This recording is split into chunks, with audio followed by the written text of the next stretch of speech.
Sidi kaino nang isai me ka ibro aya kaino si diary si da iri si bo ayam to pa ge adu mai tongno nang pa ba ya ba diary na ti mi gi diary pa ba ta hoide aya mun bi ga tawe seba amta yeng ge haibani diary si da iri ba wai sing se nang pa ba ngam ba gi pangal lai khiroi namito ma agi nak ta kuina leiramdre surma ga university chat kani haiduna adum chat kre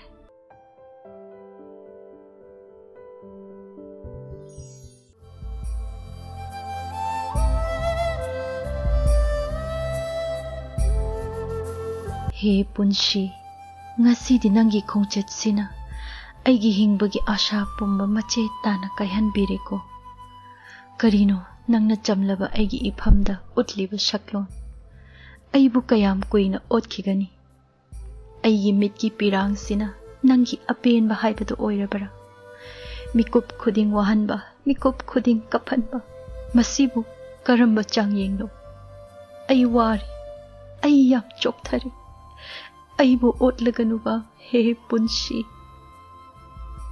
baba halakpa ngairi baba da wa ama haudoke khalakpa kuire hek haudokpa ngamdaduna leiri baba na halakpaga aina chak thongdoe baba na icha thoibi su chara sidana baba ngasi di ai chara roige ai kari su chaningba phaudre adu baba asuk thengla phau kai ta chatluino yum sida ithanta ni leirise ihe baba se ngasai na hal abani wangthoi hoida changu baduda hek tholakpa yadana tawribani ne wang hoida di kari tawunu baba haima aidi ichada tamdridana wangthoi do nupi ama pora ena nang baba tombana ipa busu kowba lakpada lambi da thengnadana ngai hak changu bani ne baba gi wahi singdo loiba phau tarudre ai phuk haugatuna chap lepi ai imit ki pi lot na ba hotnabada ai gi awaba haibada oiki ahing chupa ai kapki mikup amata su tumthaba ngamkhide thoknau da changnakliba thabal gi mangal duna ai gi thamoi gi maichak hapli ahing do karamna loikiba ai khanghaude baba walking halai ai bu kaurai icha thoibi nangbu haugatribaro baba gi chadi baba cha nangai dana leirabani kaigino baba floor da phamjali dubo chair se da phamlaga phasana thakpa yadabra icha thoibiya kaidore namit namai do ipom pomle icha bu hakchang nuai tabro kaisu tawdiye baba nang baba da minamganu nangbu kari na Ningthouja ba leirage thoibi baba aigi kari suwat pa leitiye ai yam nungai na laye baba icha thoibiya kaigino kaplibade baba ai mama bu yam ningsingi ai mama gi manakta chatlage baba icha thoibi karino nang na nganglibadubo icha gi ashadane baba na hinglibase baba yumse ihang hangi changluba mafam khuding mama bu ningsinghale baba ai yam wari ai yumsida lainingdre baba icha thoibi ipa bu karino tawgadabsibo namado nang khaktagi ashada hingjarambani icha gi damak baba leiribasidi icha gi karisu wat halloine baba ai matam khara ha kadai da chatke haiba icha bo nangbu mapanda master tawke haibro baba ai amok hoida matam khara leiroge mamu gi school da aishu thabak puba yaurage angang singnoga leirabadi nacha gi awabase khara makhaidi kokpa ngamgadaba male chummi ichana haiba nang mamona su kuirabani nang exam hek loibaga lakhallu haiba ichana bo adumna hairabadi baba ngasimak nang mamogi manakta thinge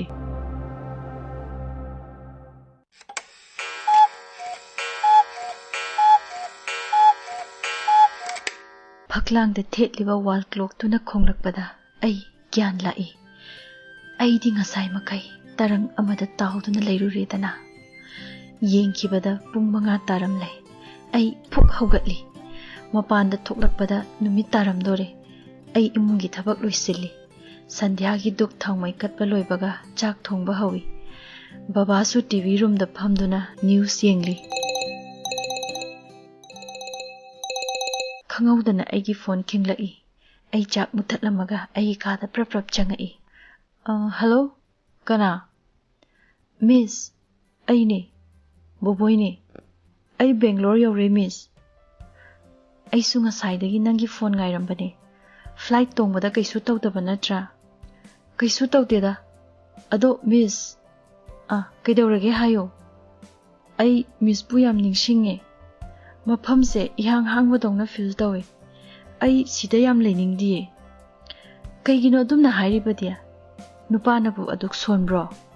ꯑꯩꯅ ꯈꯪꯕ ꯕꯣꯕꯣꯏꯗꯨꯗꯤ ꯌꯥꯝ strong ꯑꯣꯏꯕꯅꯤꯗ꯫ ꯃꯤꯁ, ꯑꯩ ꯃꯅꯤꯄꯨꯔꯗ ꯑꯗꯨꯝ ꯇꯝꯃꯒꯦꯕ꯫ ꯕꯕꯥ ꯍꯣꯏꯗ ꯃꯤꯁꯅ ꯈꯔ ꯍꯥꯏꯕꯤꯌꯣ꯫ ꯑꯩ ꯁꯤꯗ ꯂꯩꯅꯤꯡꯗꯤꯌꯦ꯫ ꯑꯗꯨꯝꯅ ꯍꯥꯏꯒꯅꯨ꯫ ꯑꯩꯅ ꯅꯉꯣꯟꯗ ꯑꯁꯥ ꯃꯌꯥꯝ ꯊꯝꯂꯤ꯫ ꯃꯃꯥ ꯕꯕꯥꯒꯤ ꯑꯃꯠꯇ ꯉꯥꯏꯔꯕ ꯑꯁꯥꯅꯦ ꯅꯪ꯫ ꯅꯪ ꯃꯇꯤꯛ ꯆꯥꯕ ꯃꯤ ꯑꯃ ꯑꯣꯏꯗꯕ ꯌꯥꯗꯕꯅꯦ꯫ ꯃꯤꯁ, ꯑꯩ ꯀꯟꯅ ꯍꯣꯠꯅꯒꯅꯤꯌꯦ꯫ ꯉꯁꯤ ꯐꯥꯎꯕꯗ ꯃꯤꯁꯅ ꯍꯥꯏꯕ, ꯃꯃꯥ ꯕꯕꯥꯅ ꯍꯥꯏꯕ ꯋꯥ ꯈꯨꯗꯤꯡ ꯌꯥꯗꯨꯅꯇ ꯂꯥꯛꯂꯤꯕꯗꯨꯗꯤ꯫ ꯑꯗꯣ ꯕꯣꯕꯣꯏ, ꯅꯪ ꯅꯨꯡꯉꯥꯏꯅ ꯂꯩꯌꯨꯀꯣ꯫ ꯆꯥꯕ ꯊꯛꯄꯗꯣ ꯆꯦꯛꯁꯤꯜꯂꯨꯀꯣ꯫ ꯅꯥꯍꯟꯕ ꯌꯥꯗꯦ꯫ ꯃꯤꯁ, ꯑꯩ ꯀꯔꯤꯁꯨ ꯇꯧꯔꯣꯏꯌꯦ꯫ ꯑꯗꯣ ꯃꯤꯁ ꯁ꯭ꯀꯨꯜꯗ ꯂꯩꯕ꯭ꯔꯣ?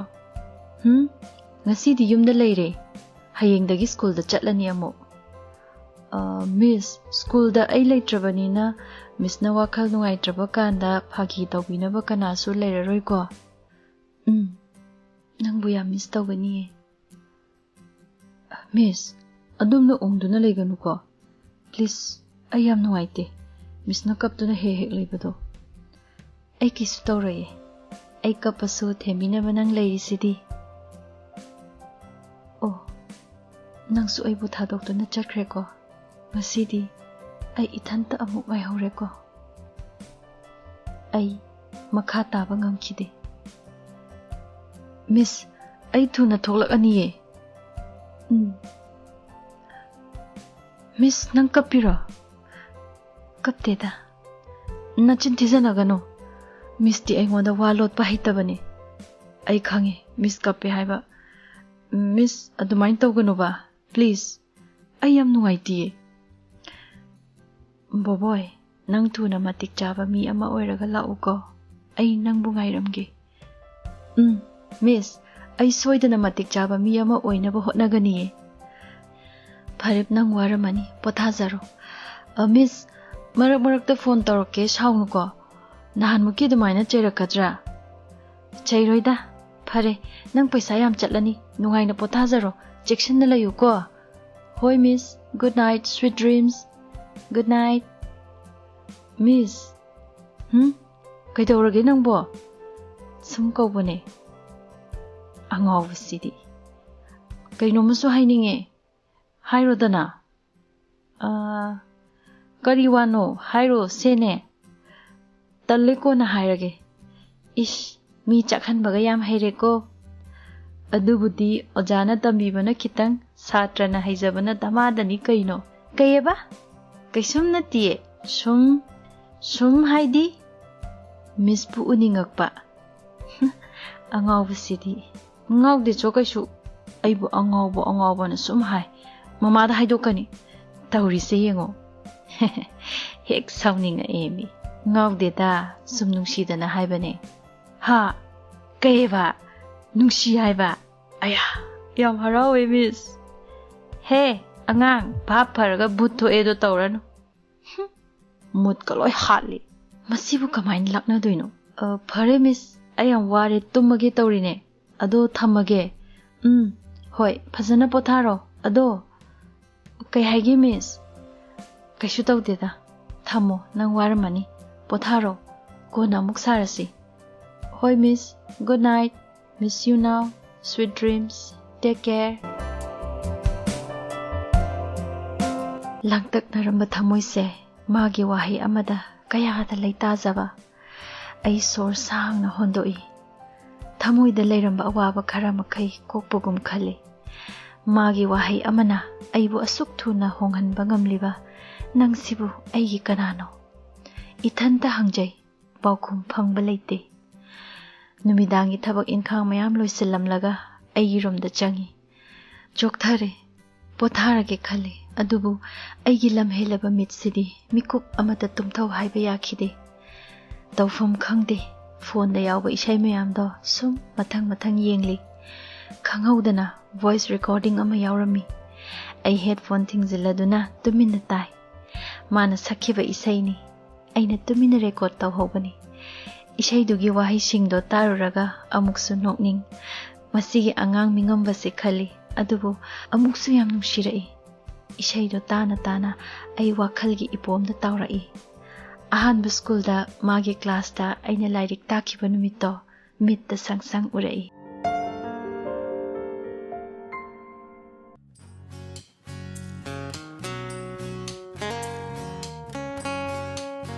ꯃꯥꯃꯣꯅ ꯑꯩꯕꯨ ꯀ꯭ꯂꯥꯁ 11ꯒꯤ ꯔꯨꯝꯗꯣ ꯇꯥꯛꯏ ꯑꯩꯒꯤ ꯏꯇꯧꯗꯣ ꯎꯕꯗꯨꯗ ꯃꯥꯃꯣꯗꯣ ꯒ꯭ꯌꯥꯟ ꯇꯥꯔ ꯃꯥꯜꯂꯦ ꯃꯥꯅ ꯃꯥꯡ ꯊꯥꯔꯒ ꯀ꯭ꯂꯥꯁ ꯃꯅꯨꯡꯗ ꯆꯪꯉꯤ ꯁꯥꯇ꯭ꯔ ꯃꯌꯥꯝ ꯍꯧꯒꯠꯂꯒ ꯋꯤꯁ ꯇꯧꯏ ꯃꯥꯃꯣꯅ ꯃꯈꯣꯏꯕꯨ ꯐꯝꯍꯜꯂꯤ ꯑꯩꯕꯨ ꯏꯟꯇ꯭ꯔꯣ ꯇꯧꯏ good morning boys and girls ꯉꯁꯤ ꯅꯈꯣꯏꯒꯤ ꯃꯥꯡꯗ ꯂꯦꯞꯂꯤꯕꯤꯁꯤ ꯅꯈꯣꯏꯒꯤ ꯑꯅꯧꯕ ꯏꯪꯂꯤꯁꯀꯤ ꯇꯤꯆꯔꯅꯤ ꯅꯈꯣꯏꯒꯤ ꯁꯔ ꯑꯅꯟꯅ ꯃꯁꯥ ꯉꯝꯗꯕꯗꯒꯤ ꯁꯨꯇꯤ ꯂꯧꯈꯤꯕꯅ ꯃꯔꯝ ꯑꯣꯏꯔꯒ ꯉꯁꯤ ꯅꯈꯣꯏꯒꯤ ꯃꯥꯡꯗ ꯂꯦꯞꯂꯤꯕ ꯅꯈꯣꯏꯒꯤ ꯃꯤꯁ ꯑꯁꯤꯅ ꯁꯔ ꯑꯅꯟꯒꯤ ꯃꯍꯨꯠ ꯁꯤꯟꯒꯅꯤ ꯒ꯭ꯌꯥꯟ ꯇꯥꯔꯦꯀꯣ ꯌꯦꯁ ꯁꯔ ꯁꯥꯇ꯭ꯔ ꯃꯌꯥꯝ ꯄꯨꯟꯅ ꯈꯨꯝꯃꯤ ꯃꯅꯤꯡꯗ ꯐꯝꯂꯤꯕ ꯅꯨꯄꯥ ꯃꯆꯥꯁꯤꯡꯗꯣ ꯃꯨꯔꯨꯝ ꯁꯣꯜꯂꯤ ꯄ꯭ꯂꯤꯖ ꯀꯦꯔꯤ ꯑꯣꯟ ꯍꯥꯏꯔꯝꯂꯒ ꯑꯩꯉꯣꯟꯗ ꯑꯣꯟꯁꯤꯜꯂꯒ ꯃꯈꯥ ꯆꯠꯊꯅꯕ ꯃꯥꯃꯣ ꯑꯗꯨꯝ ꯊꯣꯛꯈ꯭ꯔꯦ ꯑꯩ ꯀꯂꯥꯞ ꯅꯤꯛꯄ ꯍꯧꯔꯛꯏ ꯈꯣꯟ ꯅꯤꯛꯂꯞꯅ ꯃꯌꯥꯝꯗ ꯏꯟꯇ꯭ꯔꯣꯗ꯭ꯌꯨꯁ ꯇꯧꯏ ꯍꯦꯜꯂꯣ ꯑꯦꯚ꯭ꯔꯤꯋꯥꯟ ꯑꯩꯒꯤ ꯃꯤꯡ ꯂꯤꯡꯖꯦꯜ ꯊꯣꯏꯕꯤ ꯁ꯭ꯀꯨꯜꯁꯤꯗ ꯅꯧꯅ ꯖꯣꯏꯟ ꯇꯧꯕꯅꯤ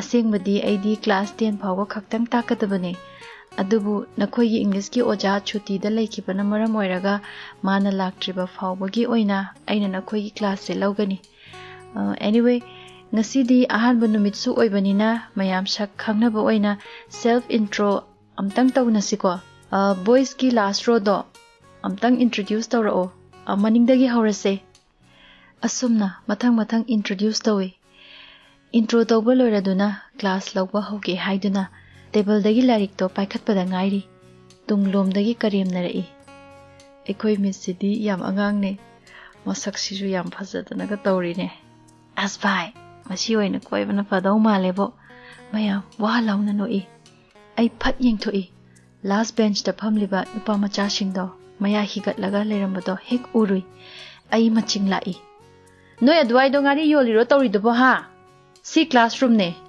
ꯂꯩꯕꯨꯡ ꯅꯠꯇꯦꯀꯣ ꯕꯤꯍꯦቭ ꯌꯣꯔꯁꯦꯜꯐ ꯑꯁ ꯏꯪꯂꯤꯁꯀ ꯂꯣꯟꯁꯤꯜꯂꯛꯑꯦ ꯍꯥꯏꯕ ꯇꯞꯅ ꯃꯈꯣꯏ ꯃꯁꯦꯟ ꯍꯥꯏꯅꯩ ꯀꯅꯥꯅꯣ ꯍꯧꯖꯤꯛꯀꯤꯗꯣ ꯀꯅꯥꯅꯣ ꯍꯥꯏꯕꯅꯤ ꯍꯧꯖꯤꯛꯀꯤꯗꯣ ꯀꯅꯥꯁꯨ ꯈꯨꯝꯗꯦ ꯇꯨꯃꯤꯟ ꯂꯨꯛꯊꯔꯒ ꯂꯩ ꯐꯔꯦ ꯃꯇꯨꯡꯗ ꯑꯗꯨꯒꯨꯝꯕꯗꯣ ꯇꯧꯒꯅꯨ ꯑꯩꯁꯨ ꯐꯥꯔꯁ ꯇꯥꯏꯝꯅꯤ ꯅꯈꯣꯏꯒ ꯊꯦꯡꯅꯔꯤꯁꯦ ꯄ꯭ꯂꯤꯖ ꯇ꯭ꯔꯥꯏ ꯇꯨ ꯑꯟꯗꯔꯁꯇꯦꯟ ꯉꯁꯤꯗꯤ ꯄꯣꯏꯝ ꯑꯃ ꯄꯨꯟꯅ ꯌꯦꯡꯁꯤꯀꯣ ꯔꯣꯕꯔꯠ ꯐ꯭ꯔꯣꯁꯅ ꯏꯕ ꯁ꯭ꯇꯣꯞꯄꯤꯡ ꯕꯥꯏ ꯋꯨꯗꯁ ꯏꯟ ꯑ ꯁ꯭ꯅꯣꯋꯤ ꯏꯚꯅꯤꯡ ꯍꯥꯏꯕ ꯄꯣꯏꯝꯗꯨꯅꯤꯀꯣ But before we go through the text, I just want to give you a brief idea of what this poem is all about and what Robert Frost is trying to convey through this poem. Board aina poem maming hek iba haurakpaga tunglomdagi. Miss Lingjel Jengawiko. Who was that? Kanano haujikido? Haujikido kanano haibane? Noi kanam khumaroi ko? Phare. Haujiki mi do kanano hek haidrifau ai nakoi class loroi. And I'm going to talk to your principal. I am shauna classroom dagi tholai. I staff from the chankibada kanasu leiramde. Junction duna ai table da lyric ka register ga do thamaga ai phami. Sor sang na hondoi. Itanta amuk khalai. Mamona mu ukradi angang singdo soidana jaibirani. Adubu class tu da amuk chatpadi ai chatningdre. Ai tofam khangdana phami. Tanjaduda. May I come in, miss? Yes. Aina phat yengkhatkibada ngasai last bench da phamhoba nupa machadu oirami. Miss, I'm really sorry. ꯑꯩ ꯃꯇꯨꯡꯗ ꯑꯃꯨꯛ ꯍꯟꯅ ꯇꯧꯖꯔꯔꯣꯏ ꯃꯤꯁ. ꯅꯪ ꯃꯤꯡ ꯀꯔꯤ ꯀꯧꯏ? ꯀꯔꯤ ꯂꯝꯗꯒꯤꯅꯣ? ꯍꯣꯁꯇꯦꯜꯗ ꯂꯩꯕ꯭ꯔꯣ? ꯃꯤꯁ. ꯃꯤꯡ ꯀꯔꯤ ꯀꯧꯒꯦ ꯍꯥꯏꯕꯅꯦ? ꯕꯣꯕꯣꯏ. ꯂꯩꯐꯝꯗꯤ? ꯌꯨꯝꯗꯤ ꯃꯥꯂꯣꯝꯗꯒꯤꯅꯤ, ꯍꯣꯁꯇꯦꯜꯗ ꯂꯩ. ꯑꯣ, ꯍꯦꯔꯣꯅꯤꯅꯦ ꯍꯥ? ꯍꯦꯔꯣꯅꯦꯕ ꯄꯨꯔꯥ? ꯌꯨꯝꯒꯤ ꯑꯍꯜ ꯂꯃꯟꯁꯤꯡꯅ ꯅꯣꯏꯕꯨ ꯁꯤꯗ ꯊꯝꯃꯒ ꯄꯩꯁꯥ ꯃꯌꯥꯝ ꯇꯤꯡꯅ ꯂꯥꯏꯔꯤꯛ ꯇꯝꯍꯜꯂꯤꯁꯤꯕꯨ ꯅꯣꯏ ꯑꯣꯖꯥꯗ ꯁꯨꯃꯥꯏꯅ ꯀꯥꯔꯟ ꯇꯨꯔꯟ ꯉꯥꯡꯅꯕ꯭ꯔꯣ ꯍꯥ?